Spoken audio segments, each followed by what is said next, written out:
Now, why, Cleo Watson, are we standing under this tree in the burning heat?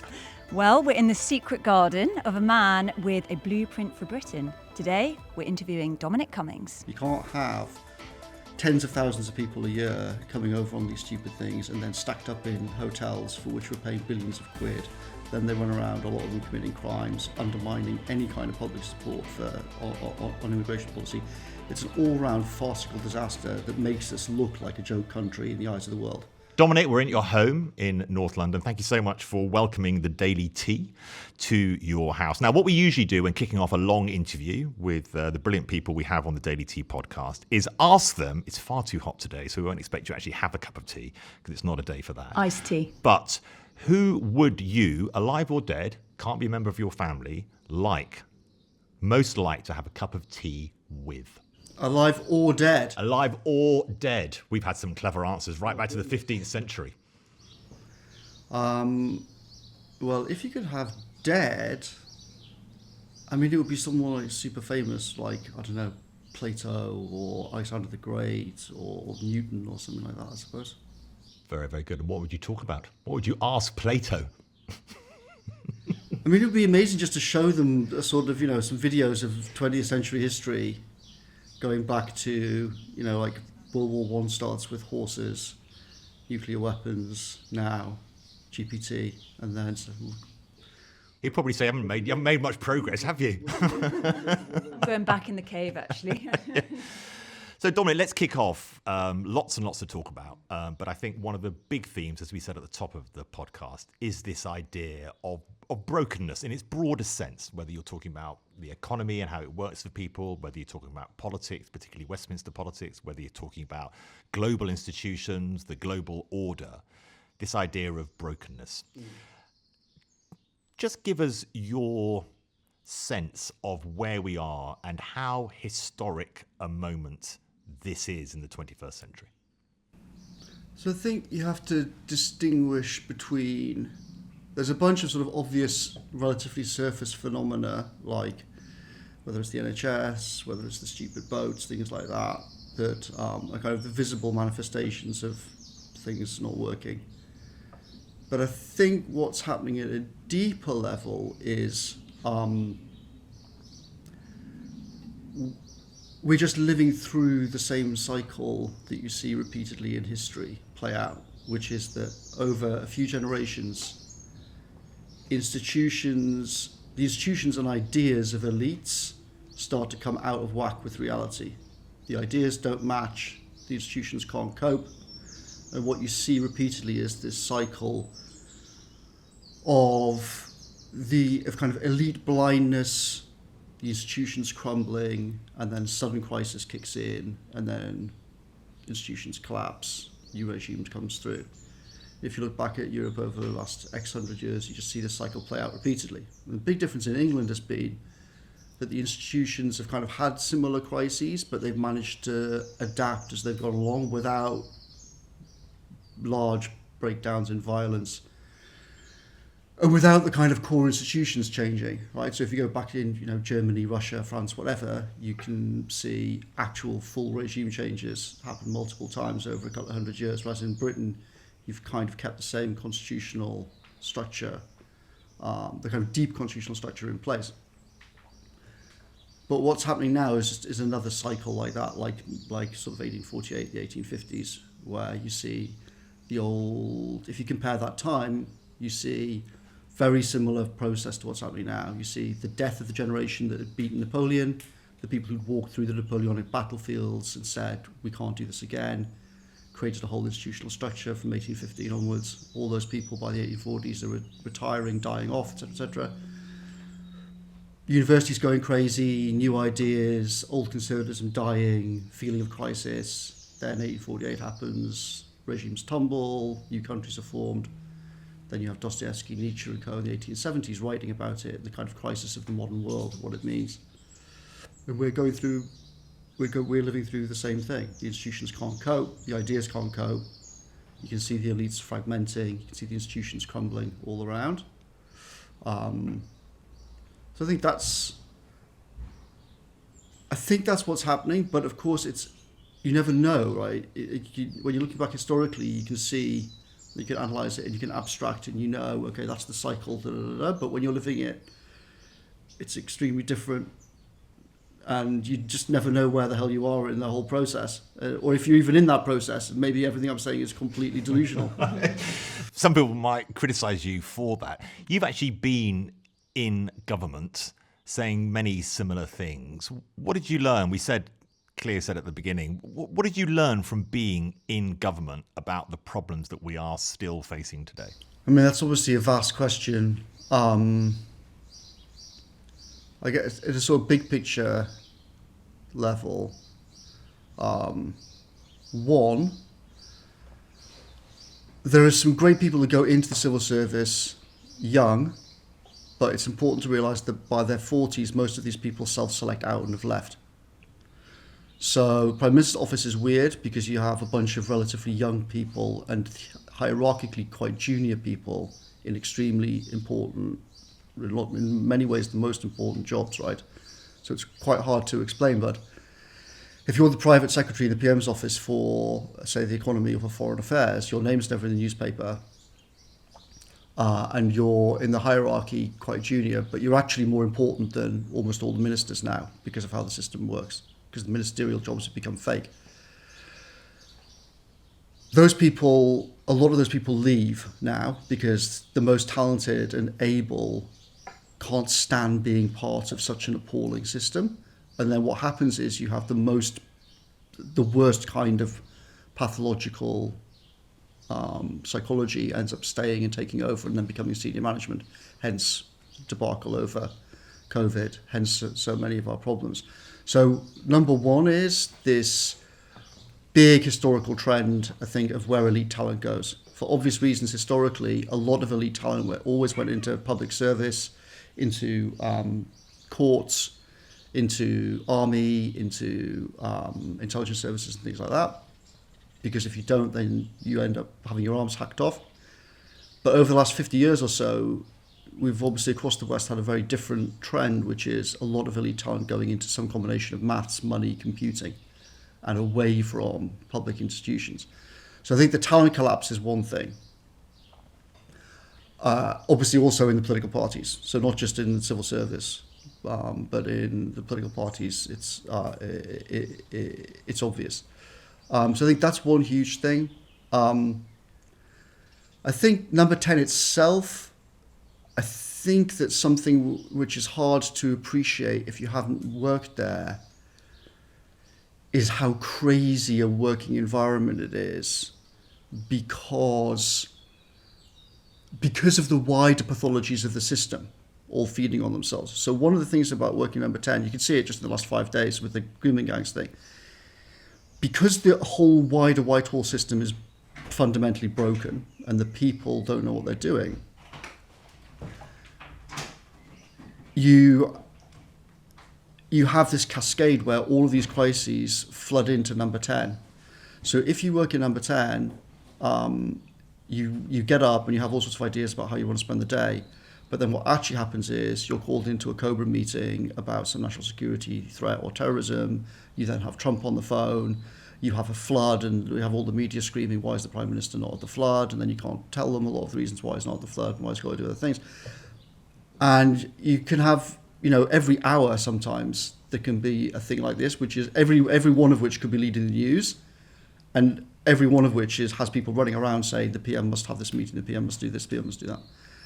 It's obviously a completely deranged way for a government to work, but it's become kind of normalised. And it means that the people in number 10, you have basically like the same 10 people are just in one meeting after another about each of these different things. So a lot of people now, for example, are saying, why was the whole thing over grooming gangs such a fiasco? Well, you have to think it's the same 10 people looking at signing off grooming gang stuff in number 10 who are also dealing with Israel, special forces landing in Iran, Trump on the phone, and 15 other things happening. And because of how the media show around politics has developed and the way the institutions have evolved, everything now becomes a number 10, Marshall McLuhan's line about if it's on TV, it's a TV show. well, as soon as these things break, like the Number 10 TV show is expected to have a view on it and expected to be in charge of it, all of which is mad. So you don't have what should be happening in Number 10 doesn't happen, and instead Number 10 is just constantly swamped by the Marshall McLuhan TV show. Why does everything rush into Number 10? Why isn't the Home Office dealing with it, or the Secretary of State for Education, or the Foreign Secretary, or why is everything coming to these 10 people in the middle of the system who should be surely protected because you need to be thinking about other things? The way the system used to work in many ways was much more distributed power. Departments actually were in charge of things, ministers were in charge of things, but ministerial responsibility was real. So if you go back to 1850, say, you look at the age of Palmerston, the ministers then were actually responsible to Parliament constitutionally and in reality. It was real. Now all of that is fake. The ministers are nominally in charge and nominally responsible, but they're not actually. You have very rubbish people in a lot of these jobs. You have Hancock and Truss types running around actually in these jobs. So of course things break and are incompetently and stupidly handled. When you say rubbish people, Dominic, so what do we? They're just not able to. I mean, people who obviously should not be, who are in every way not suited for the job, intellectually, in terms of their temperament and everything else. But also, this connects to another part of it. I think it's also important to remember that since the 90s, the MPs were trained by the system to think that their real job was the Marshall McLuhan TV show. They don't think of their job as being the actual job. And I think this is another important thing.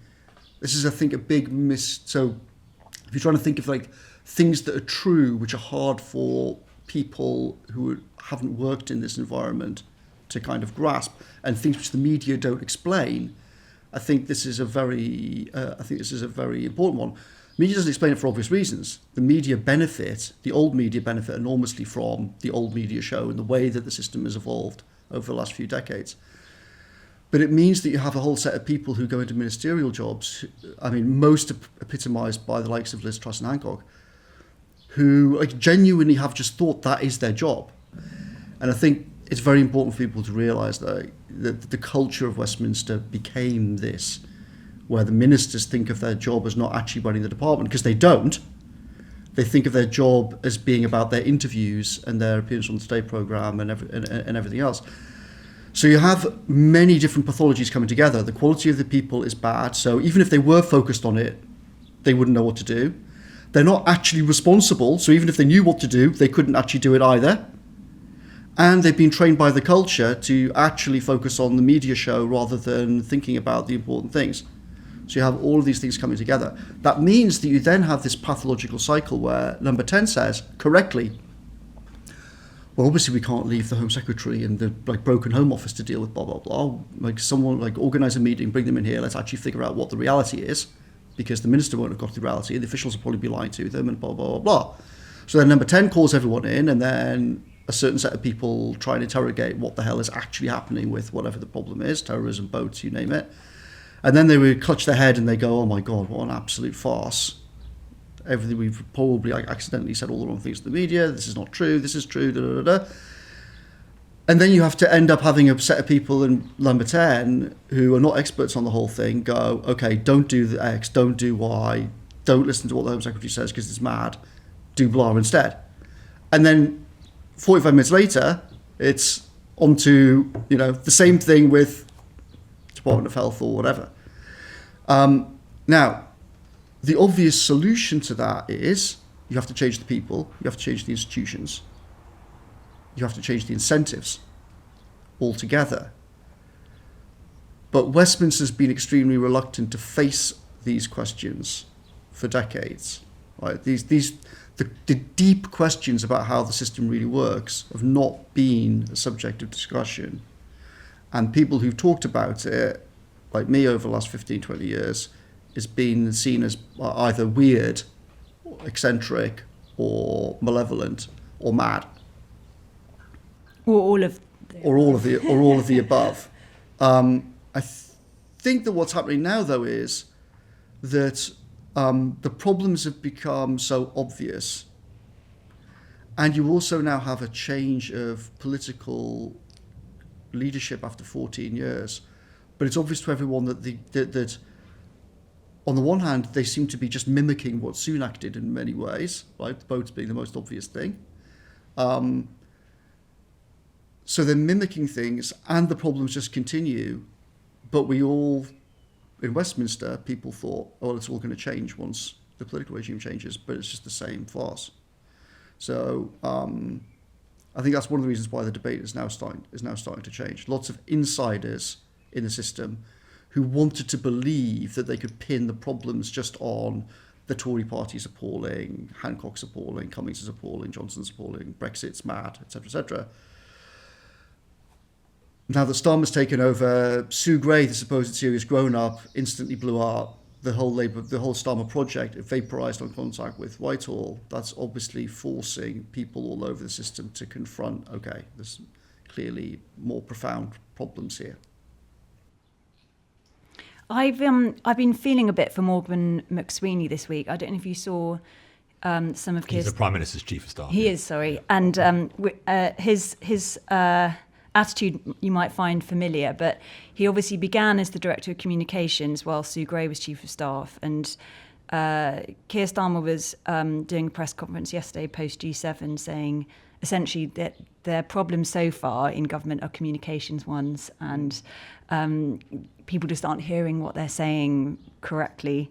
You and I know that because a constant feature of conversations in Number 10 is people all over the system going, yeah, we've got a comms problem. No, you haven't got a comms problem. You've got a policy problem because your policy's stupid, and you've got a management problem because the management is appalling.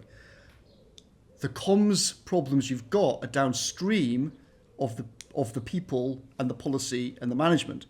But in Westminster, everyone wants to talk about the TV show. There were obviously lots of interesting periods from your just over a year in Downing Street, but one period I remember in particular, which people don't think of so much, is that summer 2020 period, which is the sort of eat out to help out between waves 1 and 2 of COVID. And that's when we had a change of cabinet secretary, and there was this sense that it was, quote, the vote leave team versus the rest of the system. Yeah. And you do get these ebbs and flows still in the media now of the same thing with Morgan McSweeney, where his team have sort of captured the Prime Minister and he's essentially in charge. And I just wondered, I don't know if you've met him, what you make of him and what advice you'd give him based on your periods of sort of so-called infighting. There's a caveat, which is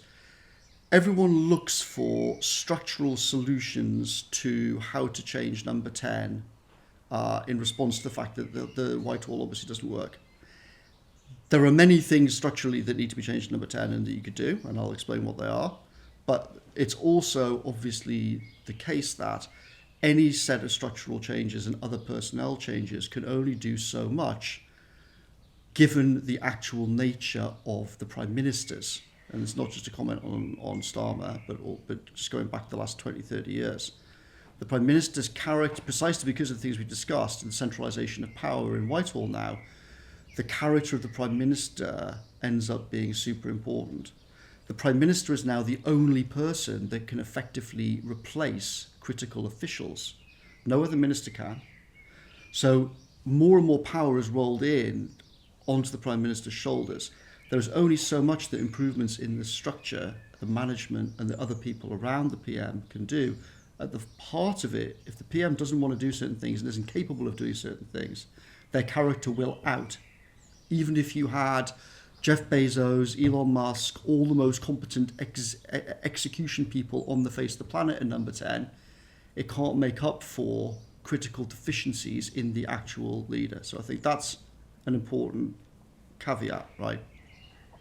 And obviously Starmer can't do the job. He's just a completely wrong person, a completely wrong character type to be Prime Minister. He obviously hates it. He doesn't know what he's doing.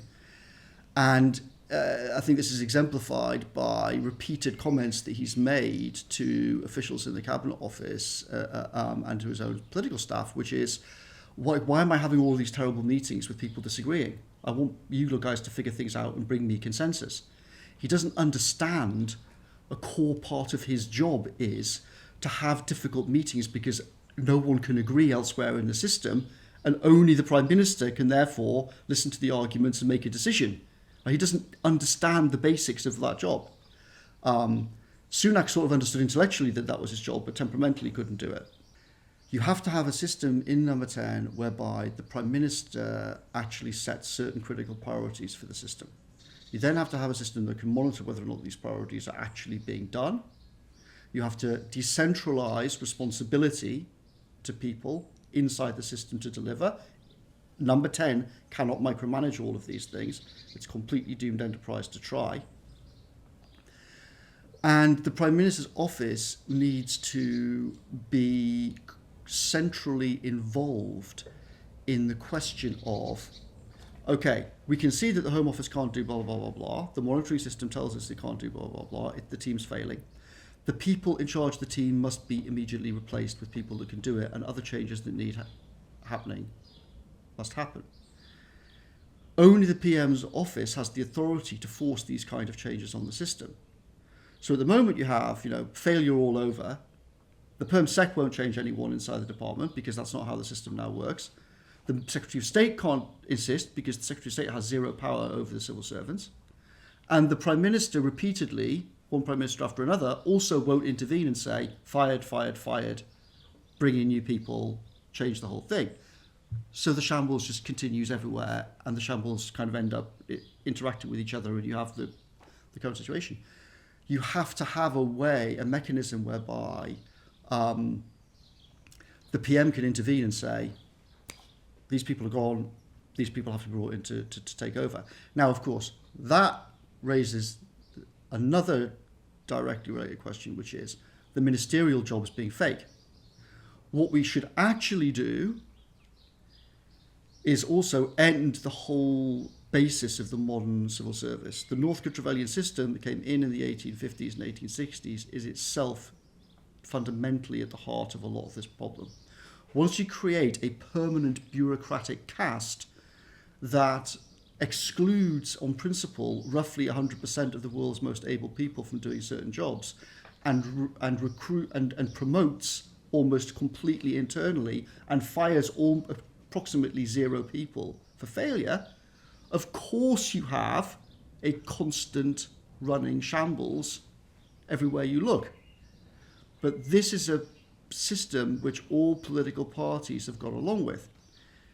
The way out of it is to revert back to the pre-Northcote Trevelyan system where ministerial responsibility to Parliament is real, and therefore you're also not reliant on number 10 saying X is failing, therefore you've got to shuffle around these people. You could actually have the person in charge of that thing in whatever entity it is, government department or some other agency. They are actually responsible, and they have the powers.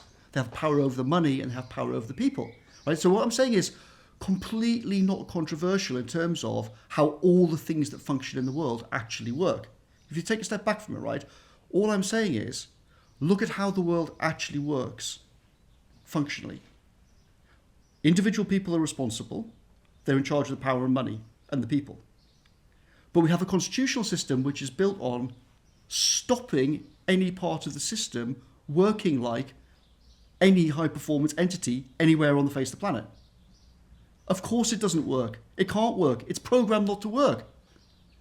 So you have to change the fundamental constitutional machinery so that you can actually build high-performance organizations and high-performance management in the way that humans have evolved, in the way that we know how to do. So it becomes normal rather than unlawful, as it is now. So presumably human resources law, employment law, has got to be completely reformed, because the notion of the Prime Minister walking in to number 10 saying that person's fired, that person's fired, that person's fired, would have him up before the courts immediately. Yes and no. Actually, because of the oddities of how the British Constitution works, there are all sorts of jobs that the Prime Minister can actually fire people from, and they're not subject to normal employment law explicitly because of how the Constitution works. The deeper problem is that the Prime Ministers have been encouraged for decades not even to realise that they really have this power. I'll give you a concrete example. In 2020, so Prime Minister's box arrives on a Friday. Inside that box, there are a bunch of appointment things. And the way the civil service do it is they put a whole bunch of things on the top, like the Bishop of Leicester, or the such and such, like sounds like something from a Trollope novel title, right? And of course, the Prime Minister starts off signing this off like late at night, exhausted on Friday, Bishop of Leicester, whatever, tick, tick, tick. Because nobody since Gladstone or whoever is actually, Prime Minister has actually interfered with those decisions, right? So they kind of fake things, but the Constitution means that the Prime Minister doesn't sign them off. Then below that, you get to the head of science in the Treasury, responsible for dealing with the intelligence services and the MOD on black budgets and all the most sensitive stuff in science and technology, intersection between the deep state and the Treasury budgetary system. Oh, that person is being moved to be in charge of whatever in DEFRA. Or like DEFRA, Department of Environment, Food and Agriculture. Correct. Yeah. So I said, late at night on a Friday, this is obviously insane. This person is extremely good. We should not be moving them to DEFRA, especially now when we're in the middle of this total nightmare and a spending review and everything else. Prime Minister does not approve this appointment. Cue chaos. Prime Minister himself said to me, am I allowed to do that? Like, can I say that this DG should not be DG being a senior official? Cue the Cabinet Secretary going crazy, cue the Prime Minister's PPS going crazy, blah, blah, blah. And of course, partly that is them saying, well, this is not the Prime Minister really stopping this is you stopping this. Now, the Prime Minister really has the authority to do it, but you don't have the authority to do it, blah, blah, blah. So leave that kind of subtext aside. At the heart of it was, what the hell is going on with the Prime Minister actually vetoing an internal civil service appointment? Because the system is set up to make the PMs think that this is all basically just he signs them off and he can't actually have any real authority over these things. But the Prime Minister can exert his authority over these things. So you're saying now, like, what should Starmer, everyone's saying, what should McSweeney and co do in number 10? I think they're screwed because of the character of the Prime Minister, and the Prime Minister will just do what the senior officials want him to do, the same as Sunak. But if you actually wanted to do it, what McSweeney and co should sit down and say to the PM, you actually have the following powers, PM. We don't just have to sit here being given 3 stupid options by the Treasury. We can do other options and we can replace these people. But you're the only person who actually has the authority to do this. Do you want to do it? Do you want to be a government that controls the government? Do you want to be a Prime Minister actually in charge? Or do you want to carry on the Potemkin farce and speedrun Sunak? The latter being presumably the answer, yes, we'll carry on with the shambles. Well, I mean, that's obviously that's what's happening at the moment. You can see it most clearly on the boats, where Starmer has literally just done exactly what Sunak did, right? He stood up and said, this is a complete disaster, it's extremely bad for the country, I'm putting my personal authority behind solving it. Oh, right, so are you going to do blah, blah, blah to actually stop the problem? Oh, no, of course not. Our actual priority is staying in the European Convention of Human Rights. All right, okay, so you're not going to stop the boats, and the boats are just going to be a daily joke on social media and on TV. What would you do, Dominic, to stop the boats? Stopping the boats is both trivial and tricky in 2 different dimensions. I went into this in extreme detail in 2020. So operationally, it's obviously extremely simple to stop the boats. You can deploy the Navy, you can stop the boats. The entire problem is legal and constitutional. The interaction of how the European Convention of Human Rights and the Human Rights Act and judicial review works means that there is complete agreement between specialists who've studied this subject that it is not possible for the British Prime Minister now to deploy the Navy and do the things that you need to do in order to actually stop the boats. The courts will declare it unlawful because of the Human Rights Act. So what you have to do is you have to repeal the Human Rights Act, you have to state that you're withdrawing from the jurisdiction of the Strasbourg court, and you then deploy the Navy and you stop the boats. And you say, nobody is landing from any of these boats. Everybody from these boats that we pick up will get dropped on an island somewhere. No one will be coming to mainland Britain of any kind. The boats will be destroyed, and the people organising the boats are going to be put on a list for UK Special Forces to kill or capture, the way that we do with various terrorist organisations. As soon as you announce that that is your policy and take serious steps to do it, the boat stops straight away, because the people doing this are not ideological terrorists, right, who want to die and get into and fight about this. They're there to make money. So as soon as they realise, oh, an island nation is actually just going to stop these stupid boats, they're obviously going to send the people somewhere else. So Dominic, can I just be clear? What you're saying for the boats is that special forces should be able to capture or kill the gang masters that are arranging for these dinghies. Correct. If you actually are going to prioritise stopping it, which I think you should do, you can't have tens of thousands of people a year coming over on these stupid things and then stacked up in hotels for which we're paying billions of quid.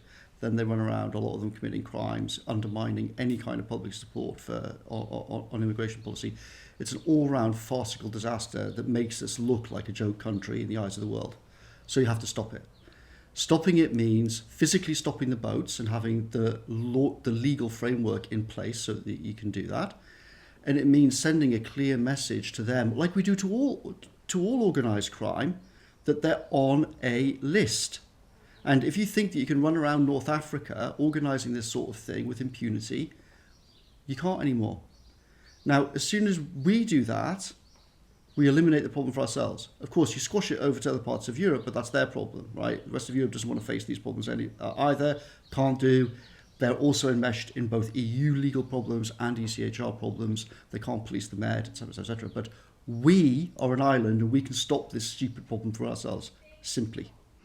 Can you do it by reforming the ECHR, or do we have to pull out? And lots of people would say that would risk membership of the United Nations, Security Council position, the Belfast Agreement, the Good Friday Agreement, all sorts of other international trade agreements with the European Union, for example.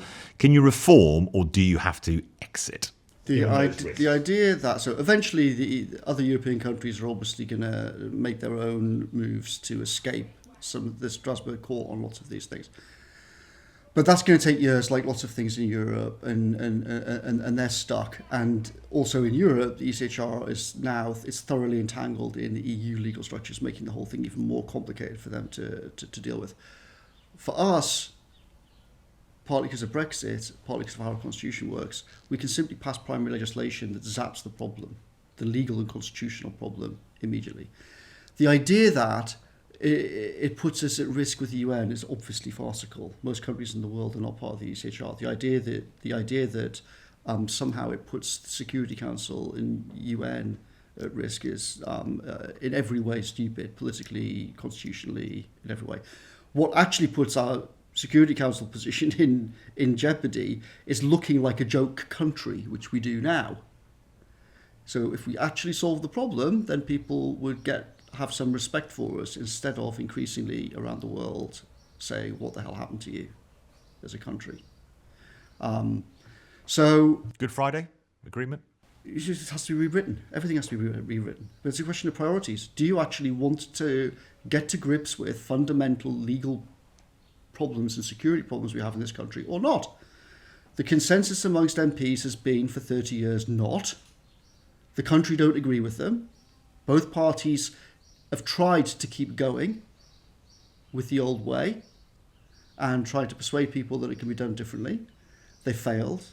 They've lost the country. The country wants these problems solved. So, I mean, I think it's obviously going to happen. The ECHR is toast and will be out of it.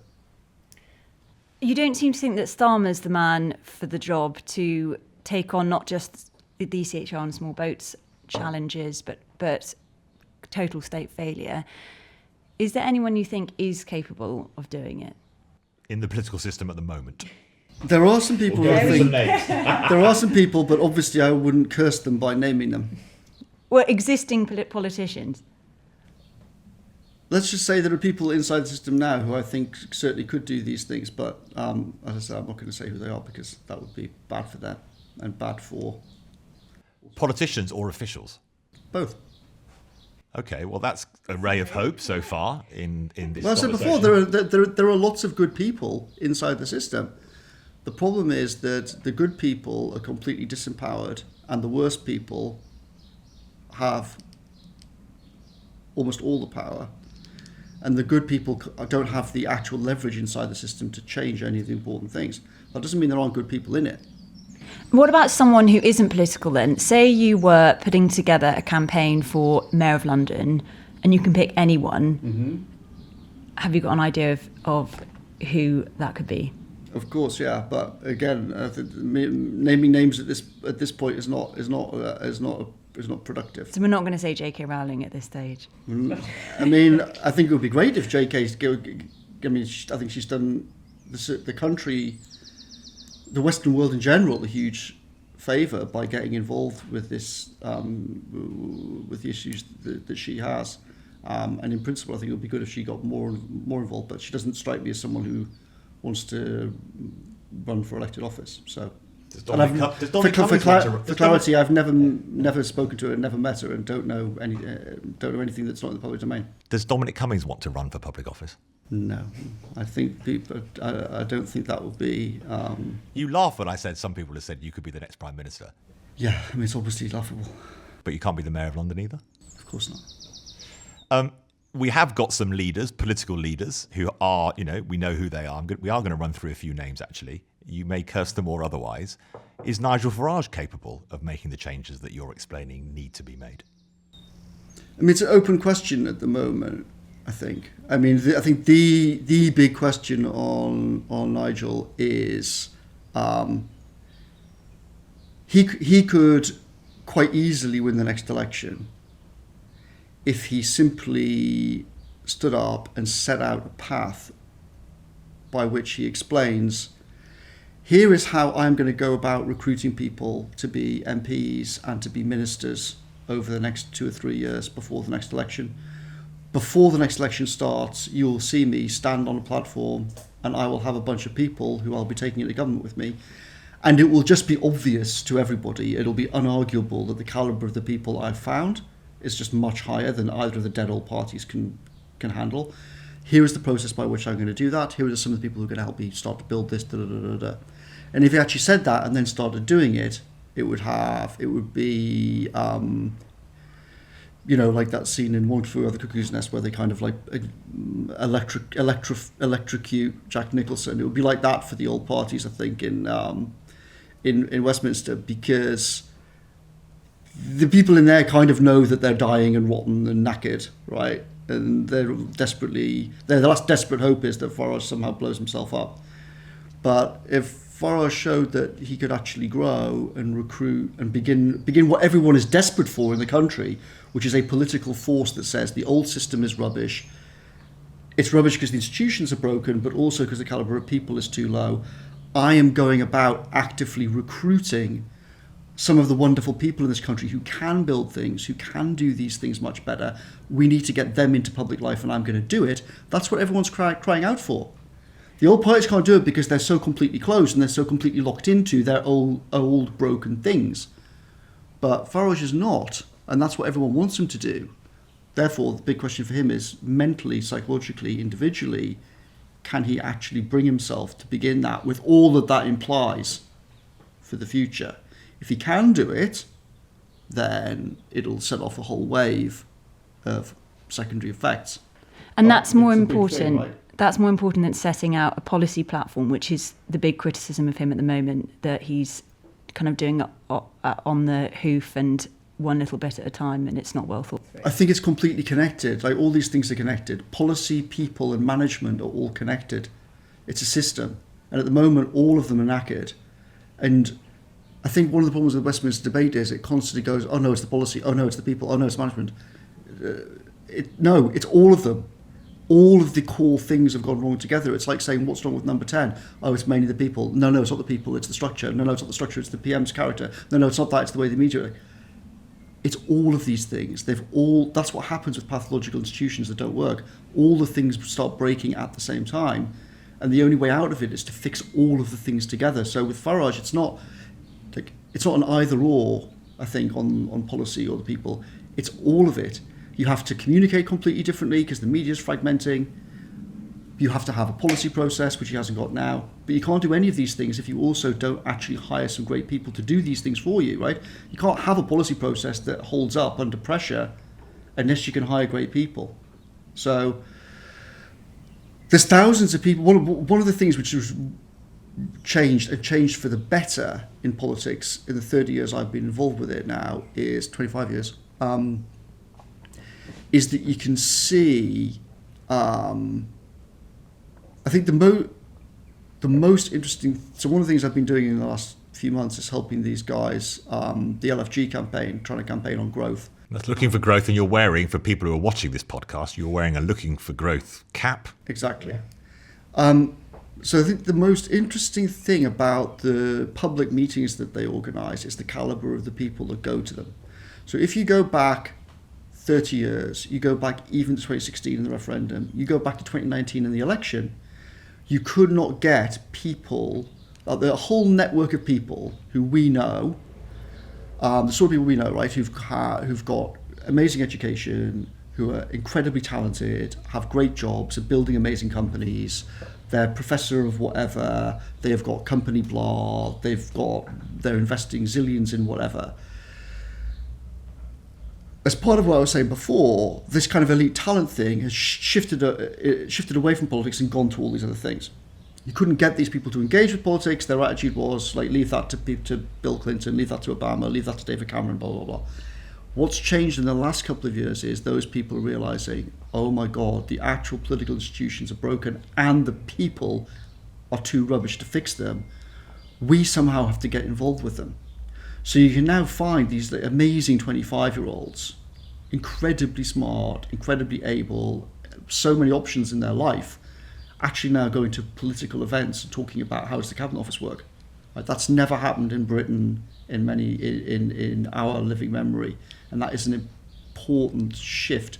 So there's looking for growth. You've also spoken yourself about a startup party, maybe led by you or at least chaired by you. Is that going to be a thing? Certainly not led by me. Certainly not chaired by me. But I think so. When I talked about that before the last election, the basic premise of it was the Conservatives will obviously drive themselves to destruction, and Labour will implode extremely quickly after they take over. Westminster thinks that Sue Gray and co will make it work. They're wrong, and we'll see this play out. That's obviously happened. But also what's happened is that because of the particular way in which Sunak blew himself and the Tories up, also revived Farage, who was gone after 2019, Brexit party stopped, etc. So I think over the next year or so, I think we'll see a few things. One is Starmer will keep failing because mostly character is destiny, and he just doesn't have it. There'll be endless things about sack this advisor. Morgan McSweeney seems to be like almost one of the few people around politically who actually knows what the hell he's doing. So obviously there's a lot of pressure to get rid of him. It's very logical in Westminster. There'll be a lot of talk about how he can reset. But at the heart of it, I simply think that, like Sunak, Starmer's fundamental core software patch is optimize for pats on the head from perm sex. That's what he actually will just keep tuning to because he can't do anything else. His whole life is set him on that course. So I'd be amazed if that changes. The Tories are obviously going to get rid of Kemi.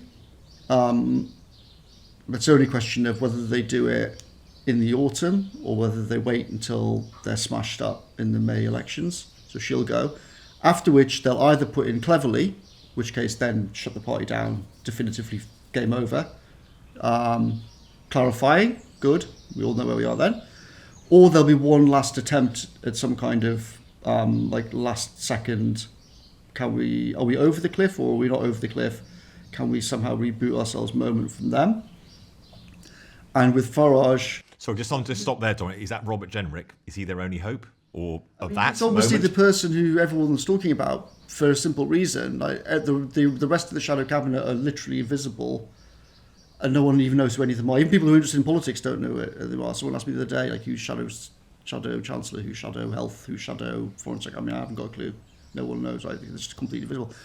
Jenrick's the only one who seseems to have a pulse and is actually doing anything. So obviously, and he was in a senior position before, so everyone's talking about him.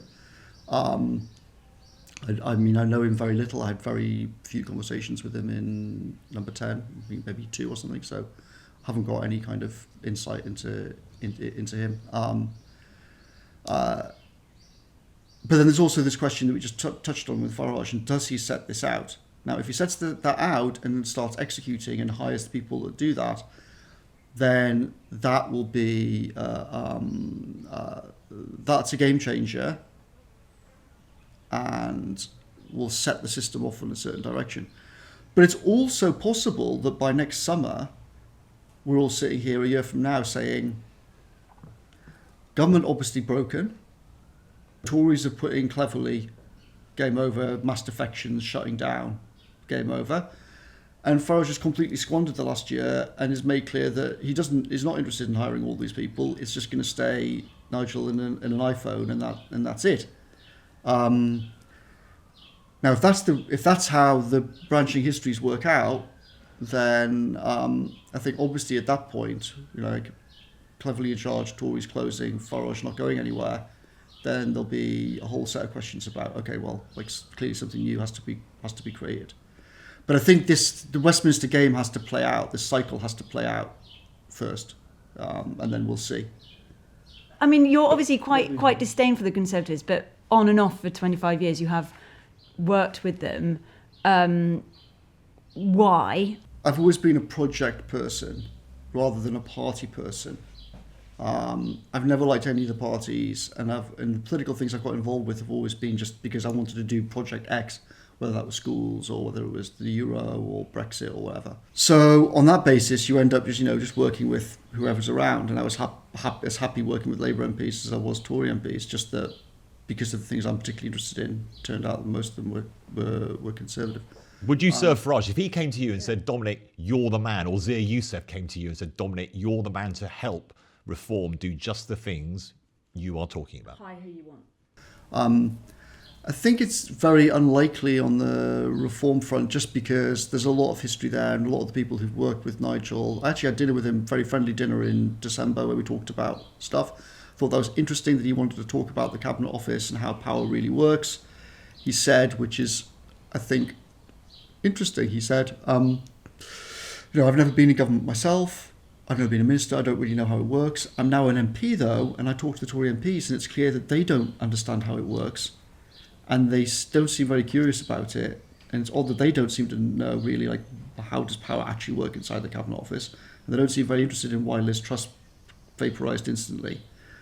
But obviously, we in Reform have to start thinking about these questions. So we had a long chat about how things actually work inside Number 10 in the Cabinet Office, which I thought was an interesting sign. But there's a lot of people around, without, it's boring for all of your listeners, but there was a lot of extremely depressing kind of shenanigans over the Brexit referendum and rows between various factions of MPs and Brexit people back in 2015, 2016, which means that there's a lot of people around Nigel who very strongly don't like me. So I think it's very unlikely that anyone would be interested in my help. But I also don't think that that's the right way of looking at it, and I think I'm quite irrelevant to it. The fundamental question is, does Nigel actually want to be Prime Minister in 2029? And if he does, is he prepared to build the thing that you need to build to do that, which intrinsically involves turning Reform into an entity that can go out and engage with the country and find all these wonderful people and bring them in and get some fraction of them involved with politics at the senior level? That's the core question. If he does that, then the whole system will undergo profound shock, and it'll be a big deal, and I'll be irrelevant to it. And if he doesn't do it, he's also just be signaling this is going to be the same old shambles. And something else will grow. I'll be irrelevant to it. So, well, you'll be relevant then because something else will grow, won't it? You hope. Or something will have to happen. Otherwise, all these people will go to Dubai or Singapore or wherever it might be that they think is more exciting, Texas.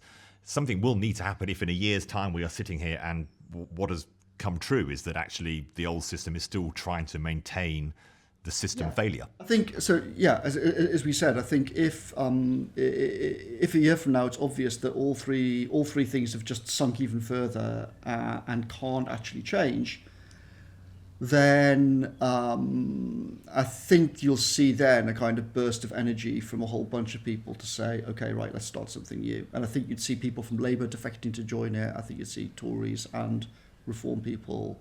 But crucially, a whole set of people who are now not involved with politics. So, right, okay, we can see all three things are knackered. We can't go on like this in 2029 in the election and then have another 4 years with a bunch of these bozos in charge. We're going to have to do. But I think these things have to play out first. Can Starmer reset? I think the odds of that are tiny. Can the Tories revive? Unlikely. What does Farage do? These three things have to kind of play out, and then I think you'll see the next steps of it.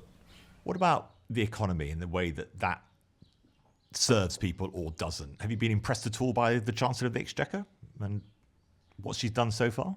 Here and there, a few little signs of improvement, at least some glimmers of sense on things like planning, but like buried, even if they do some of the little things, it won't move the dial much. It just goes back to the fundamental thing. Like, do you think that there's, like a lot of Westminster people do, that there's just not really anything that one can do very differently than the current thing? You can tweak it here and there, but that's all the politics really is about. Or do you agree with most people in the country that something's gone profoundly wrong over the last 20 years and it actually needs big changes? The economy is just another subset of those questions. It's going to get more and more. It's going to become harder and harder, I think, for the old parties to carry on as they are, though, because there's such big, profound forces operating now. You've had the worst period of real wage growth since literally Napoleon. The idea that the old political thing can just sort of like keep ticking along like that is obviously not going to happen, right? And you're also going to have, I think, the other huge force, which is kind of extraordinary that it's not more of a subject in Westminster. Westminster is always the last place to see anything, right? That's just a golden rule of the last 25 years. New things always are seen there last. And that's playing out again now with the whole revolution with the AI models that's happening. The implications of what's happening there are very profound in all sorts of ways.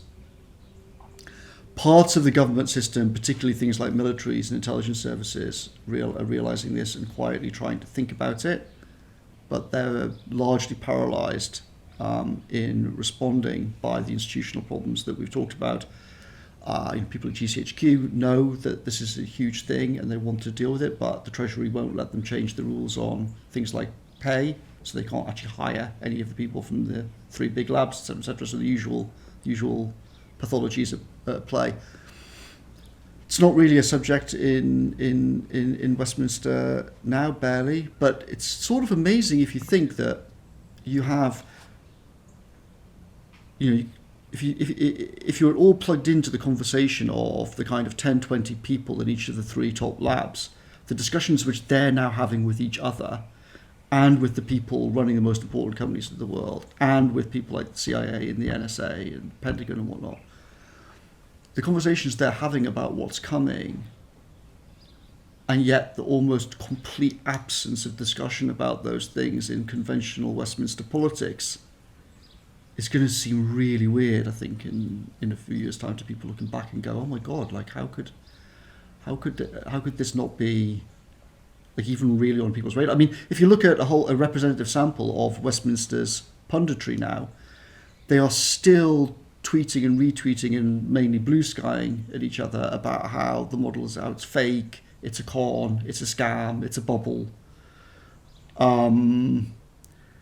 Because opinions amongst a lot of those people have become almost completely correlated, right? So because a set of Silicon Valley got involved with Trump, the people who hate Trump and politically are on the other side have driven themselves into a position of, all of these changes in the technology world are basically just nonsense. It's all fake. They can't accept that the people doing this actually, that it's real and important. So Westminster's like self-blinding on a lot of these questions, I think. And And the MPs, therefore, who turn to a lot of mainstream political commentary for kind of orientation, therefore also don't really see what's coming. But it's obviously going to have huge implications for security, huge on the economy, but also how politics itself is changing, right? Like people under 25 have completely stopped watching conventional news. You talk to a lot of MPs and senior journalists now, they're very confused about opinions on things like Gaza. But when you watch how TikTok actually works and when you understand how PRC is trying to uses the algorithm to present certain geopolitical perspectives and suppress others. PRC being the Chinese regime. It's not surprising, but I think a lot of this stuff is really, people in Westminster just are very blind to a lot of these things.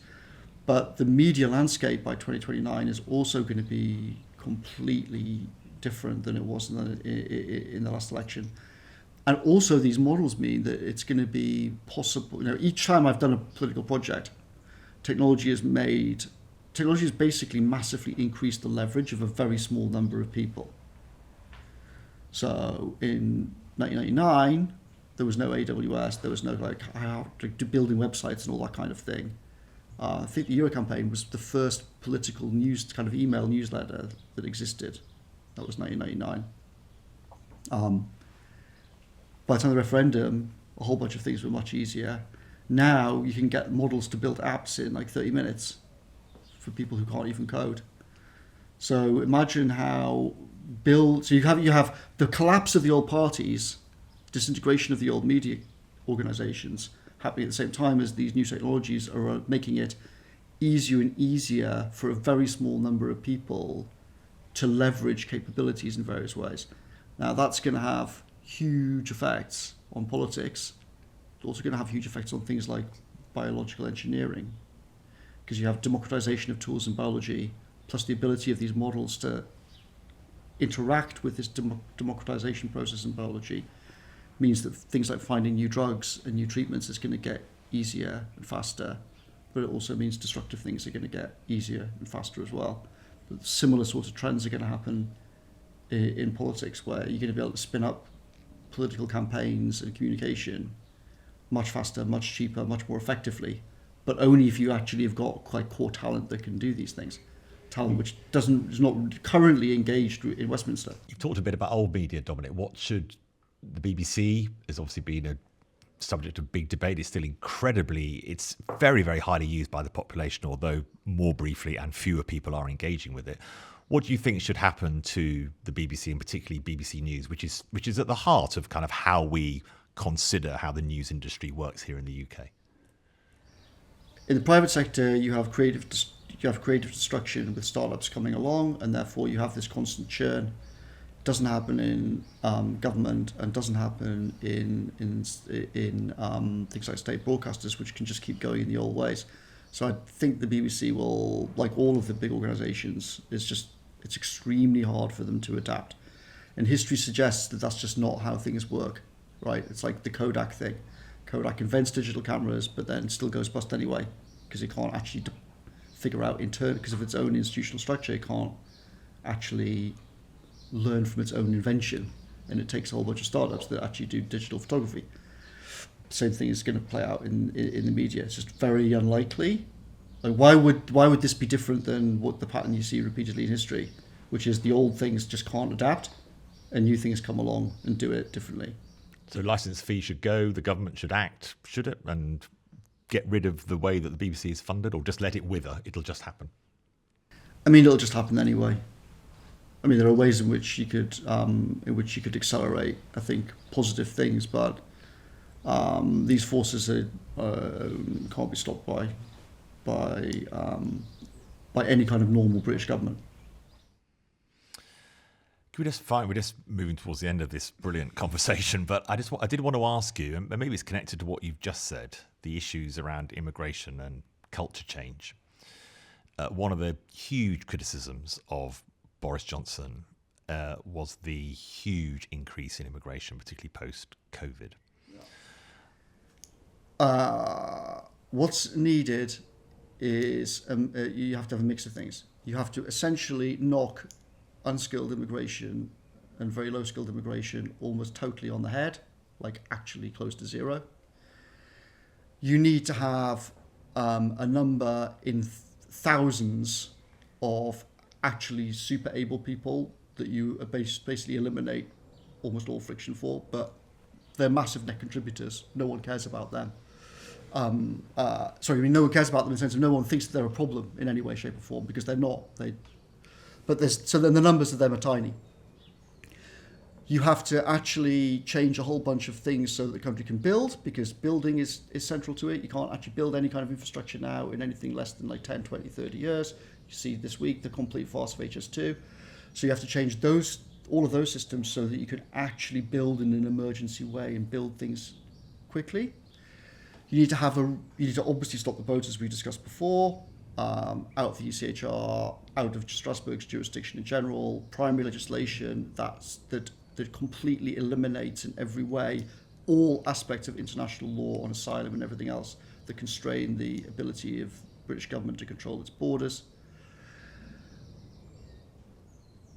You have to get a grip of a whole set of issues around extremism, which is another parallel thing. As you know, every week in London now, there are marches in London where people very openly call for another Holocaust, wave photos of Hitler around. Nothing happens to them. That's another huge signal about the direction in which the country's going. Very little coverage of it at the BBC and ITV because it's so sensitive, people don't want to discuss it. All of that stuff needs to be completely knocked on the head as well. Every single major aspect of how we deal with all of these problems has to be 180-degree change, and you have to do it all at the same time. We've been covering the grooming gang's announcement for an inquiry this week. And Maggie Oliver, who's a former police officer who became a whistleblower on the whole issue in Rochdale, saw your Sky News interview about what was going on while you were at the Department for Education and how, in your view, there was a Whitehall cover-up. Would you take part in the inquiry if you were asked to? And based on your experience of the COVID inquiry, which I have my own views on at the moment, largely that it's expensive and bloated and it's still going on and they haven't reported on the first stage yet. Yeah. Do you think inquiries actually are do any good? And do you think that the grooming gang inquiry specifically is actually the right course of action for this issue? So I think you have to separate out two things. I think in principle, it's obviously correct that the country actually gets to grips with this absolutely horrific nightmare. All aspects of the old system have essentially tried to ignore it for many years, decades. The fact that it's become uncontainable for some of the reasons that we talked about earlier on, and they're now having to U-turn, is in principle good. However, the kind of inquiry is obviously very important. So you can just look at COVID, right? Like, we know the COVID inquiry is so amazingly stupid that even a whole set of officials who were actually central to the whole thing in 2020 haven't even been asked to give statements, right? Forget being interviewed in front of the judge. They haven't even been asked to give statements about what happened in 2020. That's how completely farcical the COVID inquiry is. If you look at the judge's statements on the blood scandal, he pretty clearly signals that he thinks that civil servants engaged in widespread destruction of documents to cover up the whole thing, and I'm absolutely sure that that's what happened. I saw my own experience in the Department for Education in 2020. Officials came to me and said, the stuff that you and Gove are trying to do in terms of opening this system up and publishing various of these documents has scared enough people that people in the child protection part of the building are talking about incinerating large numbers of these documents to ensure that you guys can never publish them. Now, as I've said many times before, the trope that in Westminster it's normally a cock-up, not a conspiracy, is largely true, but the one big area where it's not true is child abuse and the whole issue around like serious case reviews and appalling deaths of certain children in certain circumstances.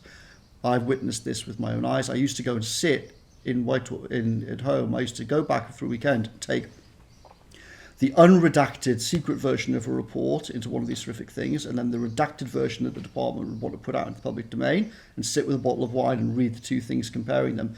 And you could just see over and over again the way that they would, like, a paragraph would be deleted, And then I go in on Monday morning and say, why has that paragraph been deleted? And they'd say, to protect the identity of the family members. But it doesn't mention that. All it says is the police did this, the social workers did that, it's a total disaster, massive incompetence. It doesn't mention anyone's name at all. Dominic, we just have a different view on it. We think it's necessary to redact that to protect the identity of the victim. Well, it's obviously nonsensical and you're obviously lying. So, and I had that conversation repeatedly. By the way, another ECHR issue, they would use the ECHR as the legal hook and rights to privacy and blah, blah, blah, blah, but leave that aside parenthetically. So, in general, there's a huge culture of cover-up on this, on the subject, generally of bureaucratic failure of various kinds, leading to appalling things happening to children across the whole spectrum of different cases that's relevant to, far beyond the grooming gang stuff. So obviously, A40 all right, that applies to the grooming gang stuff in Whitehall, right? I think that a similar thing will happen here. I think that any kind of normal inquiry led by a judge will be mostly a farce. It'll be easily played by Whitehall. They'll destroy documents. They'll consent, delay, evade. The normal Whitehall approach will be applied. I think it's still good for everyone to apply pressure on it, though, in principle, because some good will come out of it and some leads will come out of it. And in some sense, most importantly, I think the chances of them digging through to the heart of the truth about the whole thing in any normal inquiry are close to zero. But it could create pressure that it actually affects what's happening now on the street. So I think it's still a good thing because it might save various people. There's a counterfactual. Like if the current system had just carried on, a lot of bad things would happen to a lot of people now because this is still happening. Whereas with the inquiry and the focus and blah, blah, blah, I think some people will not get sucked into the whole nightmare that would have been. But I think at the heart of it, you'd only really get the truth if you also have a political regime change in 2029 and a regime in number 10 that says, no, we actually want to find out the truth. Final question. Are you net optimistic about the future for the United Kingdom or net pessimistic? So I think it's different timescales, obviously, right? In the short term, no one can, I think, be reasonably optimistic about politics because the old system is just going to play out over the next few years. There are reasons for hope, though, right? One obvious reason for hope is that Britain is pretty much unique globally for having got through a few hundred years without significant political violence. Do you think that will be maintained, or you think that is at risk now? It's definitely at risk. But a lot of these things are very path dependent. Countries that repeatedly have violence are more likely to have violence in the future, and countries that are good at avoiding it have a better chance of avoiding it. And therefore, I think that the long-term kind of, I don't know whatever the right word is, kind of cultural capital that's built up over centuries is an important factor and gives us some chance of avoiding the fate that you can see of just spreading mayhem all over the world. But only fundamentally if we start getting to grips with these core things. At the heart of it, that means the old parties have to, whatever they're called, they have to go. The old Whitehall system of Northcote Trevelyan, that has to go. The change in the 1850s was catastrophic. 150 years later, it's time to cancel that experiment. If we can do those two big things, then I think the country could be on a radically different trajectory. I think the other obviously really big thing is connecting to some of the things we talked about is this kind of like long-term civilizational cultural question, which is also really bound up with educational institutions. One of the most destructive things that's happened is the state taking over education. It's created fake exams, fake curricula, fake education in all sorts of ways, which is a cultural disaster. And that's bound up with why in lots of ways, why we have the elites that we do. That whole world is now in the process of being fundamentally challenged by what's happening with these models. And people are going to start building completely new educational institutions from the ground up, completely outside government control. The government's going to hate it, not going to be happy with it, but they're not going to be able to stop it happening. And I think rebuilding ideas about how we bring up children with completely different attitude than the assumptions of the last kind of 70 odd years about state-controlled schools. You go 9 till 3, these are what the classes are, this is how the curriculum's set by a bunch of people in the Department of Education in Whitehall. That world is being a disaster, it's losing power, it's going to be replaced in various ways. And that is, I think, a source of great hope. And a lot of the questions about politics often, how do you change Westminster? And that often sounds like a couple of thousand people basically battling things out in the centre, and almost the whole country excluded from it. The educational side of things is a bottom-up thing, though, that everyone can get involved with, thinking, how do we bring up our children differently? How do we escape the old school system? How do you rebuild institutions where you've got university institutions that for a few hundred years were supposed to be beacons of enlightened inquiry, becoming kind of backdrop to demonstrations calling for violence, praising terrorism, etc., all of that madness. We can all, you don't have to be in Westminster, you don't have to be in politics, we can all get involved with building alternatives to that, and that's, I think, something to be very hopeful about. Dominic Cummings, thank you so much for joining the Daily Tea. The birds are singing outside in your garden, so there's hope all around us. Thank you.